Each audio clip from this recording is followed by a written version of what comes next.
Hi, my name is Najiwa Amir. I'm a senior at the University of Michigan studying biopsychology, cognition, and neuroscience.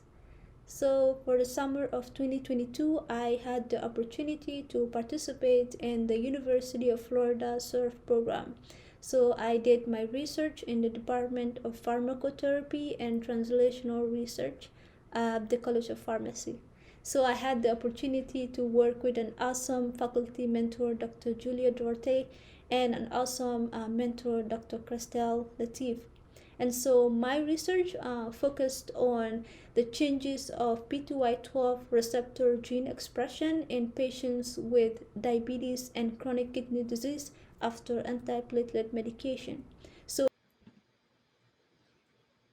P2Y12 is a receptor on the surface of platelets and it is responsible for the activation of platelets. And so, usually, activation of platelet occurs when there's an injury and bleeding is occurring. So, the body responds by activating platelets to prevent that blood loss. So, what happens is that these platelets, little blood cells, all come together, stick together to form a blood clot. But usually, this can also result in the formation of blood clots in veins and arteries, and this can restrict normal blood circulation. And so, some of the complications or some of the consequences of this is it might lead to cardiovascular diseases such as heart failure, lung disease, chronic kidney disease, diabetes, and etc. However, there are medications that target some of these conditions. So, for example, the P2Y12 inhibitors. So, these are medications that target P2Y12 receptor on the surface of platelets, and so this prevent the activation of platelets and though lowering platelet aggregation. Patients with diabetes are found to have hyperactive platelets, and also patients with diabetes and chronic kidney disease are more likely to experience cardiovascular related complications compared to healthy patients. So this research looked at answering the question, are there any difference in the expression of P2Y12 receptor in patients with diabetes and chronic kidney disease, and chronic kidney disease only after antiplatelet medication?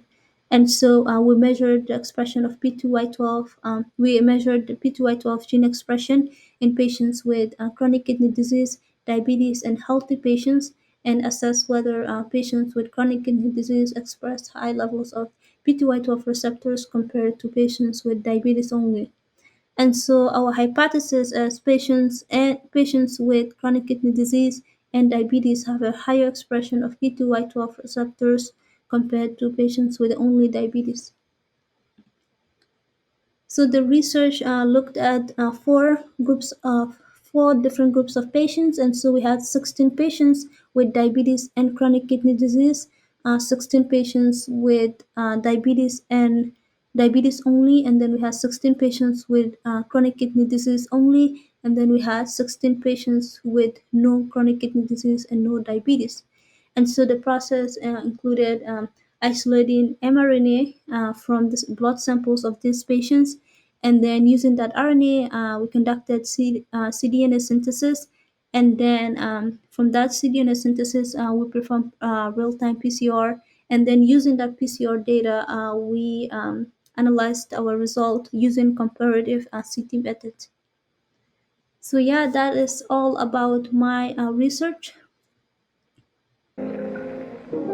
I want to thank my faculty mentor, Dr. Julia Dorte, and my mentor, Dr. Christine Latif, for the support and guidance during this experience. I also want to thank the University of Florida for funding the SURF program.